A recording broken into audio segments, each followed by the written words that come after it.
comento por qué, porque aquí hemos mucho cuestionado de manera personal algunas acciones de políticas públicas o iniciativa privada, en el caso de destinos turísticos como Acapulco.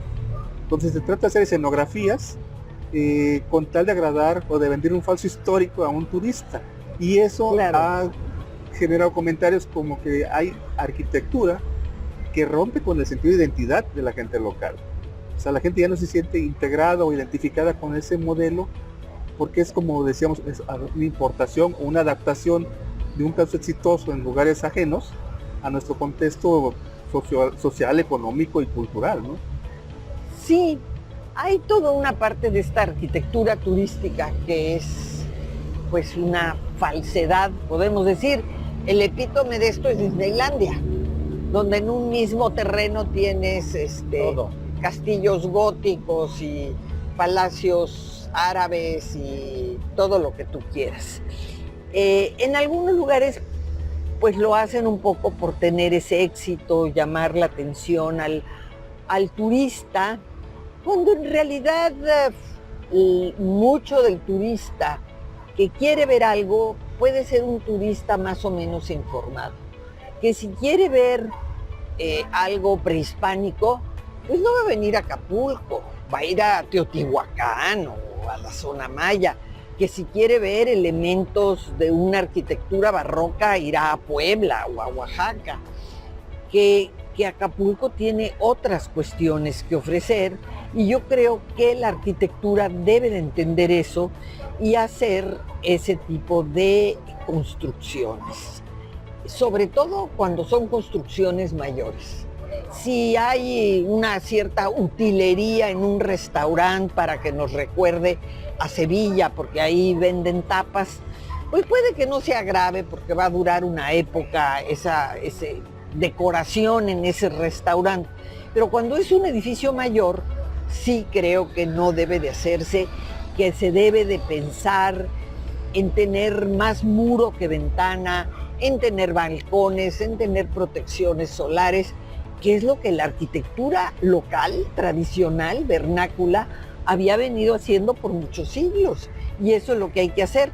Se puede hacer a proporciones mayores, no solo del tamaño de una casa, se puede hacer en edificios que funcionen y que funcionan, hay muchos que funcionan y funcionan bien. Sí, perdón, en base a esto quisiera, pues, es que hay muchas utopías o recetas que se comentan. La arquitectura puede realmente transformar un espacio. Te digo como en la cuestión netamente económica. Digamos el caso de Guggenheim. Todo el mundo le atribuye a que el museo de Bilbao, de Guggenheim, es lo que reactivó la economía de esa zona. O sea, ¿es solamente el elemento arquitectónico o hay un contexto integrado que hace que ese destino turístico actualmente conocido realmente se detone? Y se viva por la gente local o se viva nada más por el turista que pasa un momento. Pues el caso de Bilbao es un caso especial. Bilbao fue una ciudad industrial de fábrica de barcos.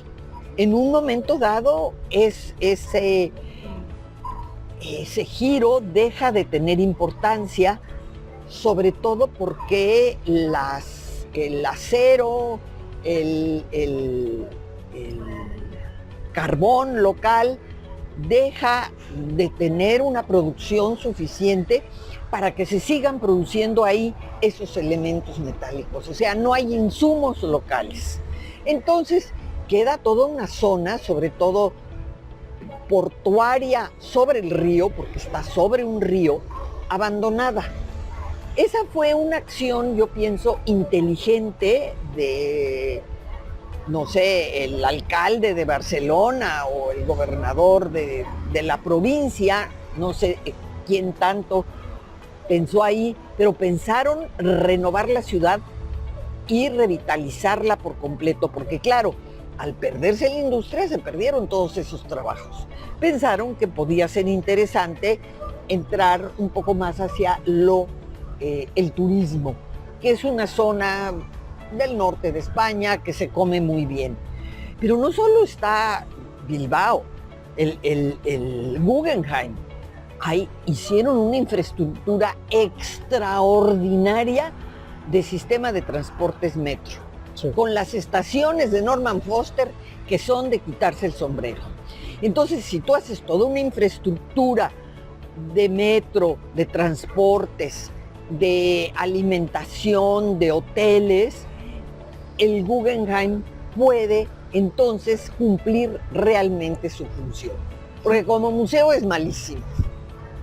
Es decir, en ese sentido, finalmente en el caso de Bilbao, pues no es una acción de 2-3 años, se hace un plan maestro Claro. de gran visión, se tardan un poco más de 20 años, por lo que entiendo, en poder implementar, y todavía quedan algunas cuestiones ahí por avanzar, pero pues es interesante cuando caminas toda esta zona y vas viendo el uso y la integración del habitante con el turista, Claro. tanto el turista viviendo el espacio y viendo, pues vas al lugar a comerte las tapas y ves pura gente local. Exacto.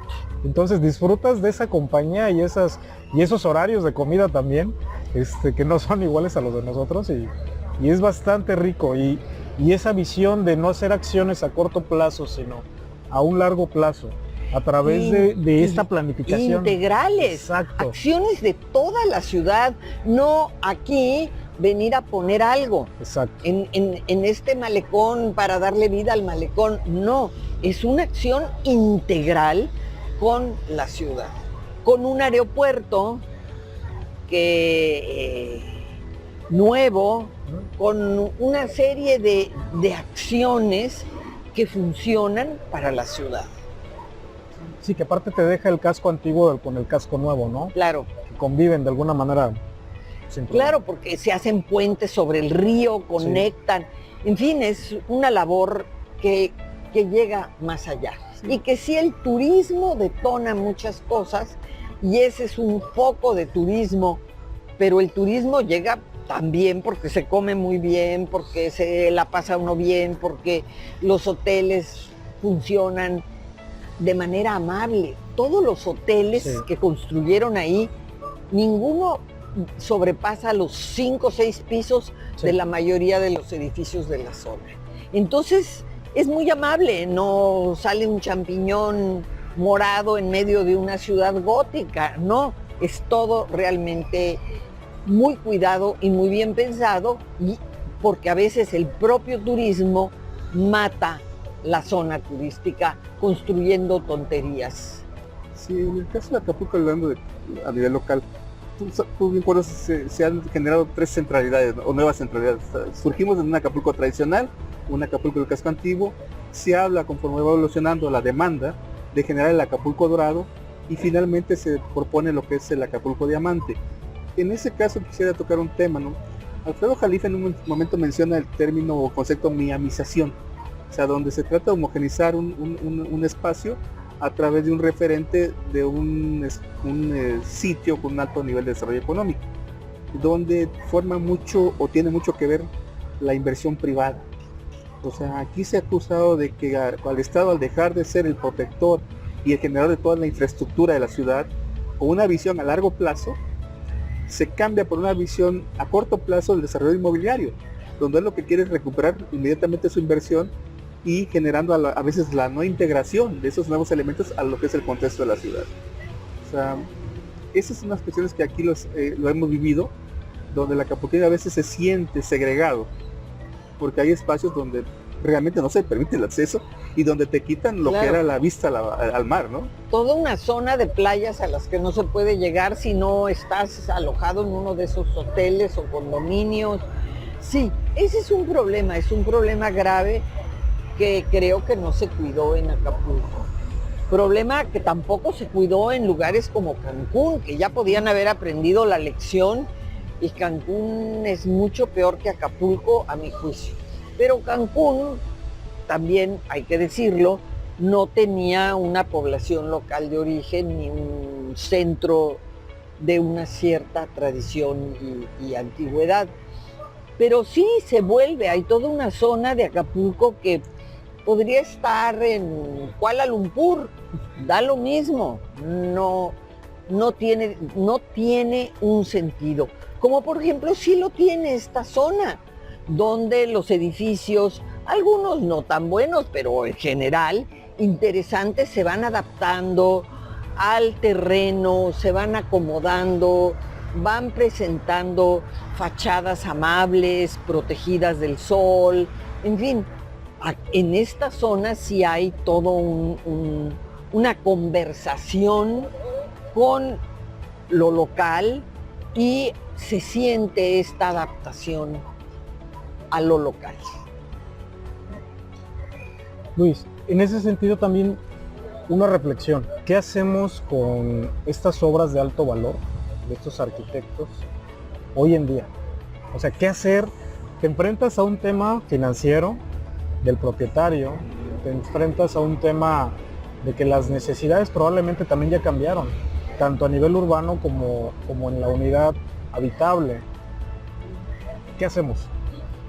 Pues ese es un grave problema que tiene que ver con infraestructuras y que tiene que ver con economía. Muchas veces hay casas fantásticas, pero ya los hijos de quienes las mandaron construir son varios, prefieren venderla porque no hay manera de que se la repartan o porque para ellos es excesivamente caro el mantenimiento de esa casa. Entonces, y resulta que ese terreno de una casa vale muchísimo porque ahí pueden hacer un edificio. Entonces, se van perdiendo muchas cosas. Yo creo que hay algunos edificios que definitivamente hay que pelear porque se conserven. Algunos hemos visto en estos 2 días que he estado aquí de una buena conservación, que vale la pena decirlo, de algunos hoteles, de algunos sitios, y otros, pues yo creo que ya se han perdido o se irán perdiendo. ¿Qué decir? Para saber que se va a conservar, primero hay que saber qué es lo que hay, hacer toda una documentación. Esa parte creo que la Academia de Arquitectura de Acapulco la está haciendo. Saber qué hay. Mientras no se sepa, no se sabe que se puede salvar.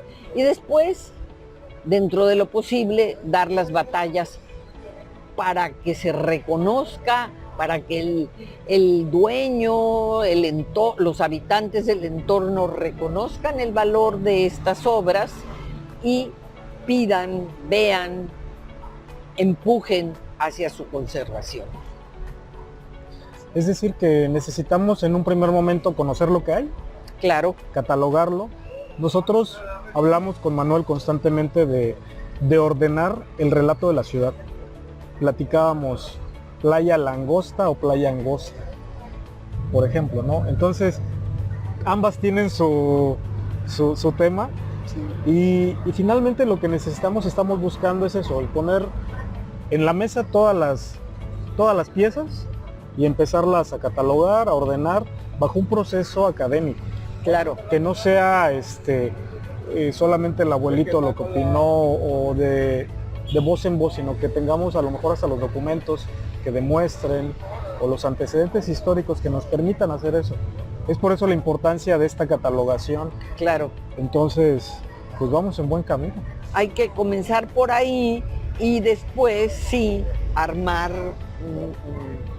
un frente, un grupo, una asociación de personas que van a trabajar con los dueños y los habitantes locales para que se conserve. Perfecto. Sí, aquí la cosa es muchas veces la gente percibe que una vivienda por ser antigua ya tiene un valor. O sea, cuando hablamos de una cuestión arquitectónica, concebimos elementos, emplazamiento, función y forma, ¿no? O sea, son varios los elementos que le integran y que le dan el valor, la connotación a dicha obra. Te lo comento porque hay obras que tienen algunos nombres de arquitectos relevantes. Es que ahora esta obra es fulano de tal, bueno, pero pues será fulano de tal, pero la casa no aporta mucho, ¿no? No porque sea fulano de tal vamos a ponerla ahí. Y la otra es también todo lo que es el concepto desde la planeación urbana, desde Claro. el ordenamiento. Eso tiene mucho que ver. Sí, o sea, eso es lo que estamos tratando de integrar para poder concebir una propuesta de un Acapulco que es un referente a nivel de arquitectura movimiento moderno. Definitivamente. Y también estamos trabajando, bueno, aquí a nivel local hablamos o presumimos de una casa estilo Acapulco, ¿no? Que es un referente a nivel local y que ha tenido trascendencia internacional. ¿Por qué? Te lo digo, por ejemplo, la adaptación de las palapas de las viviendas rústicas de la gente pobre a la incorporación al movimiento moderno, y ahora la palapa solamente la ves en viviendas, en residencias, ¿no? Y en hoteles. Y en hoteles, ¿no? O sea, no es algo ya de una cuestión de clase social, sí es una cuestión de adaptación a las cuestiones climatológicas y al disfrute del paisaje. Exactamente. Y sí, hay muchos de estos elementos que se pueden recuperar. También hay cuestiones de moda. Durante una época era lógico que la sala tuviera los muros de piedra.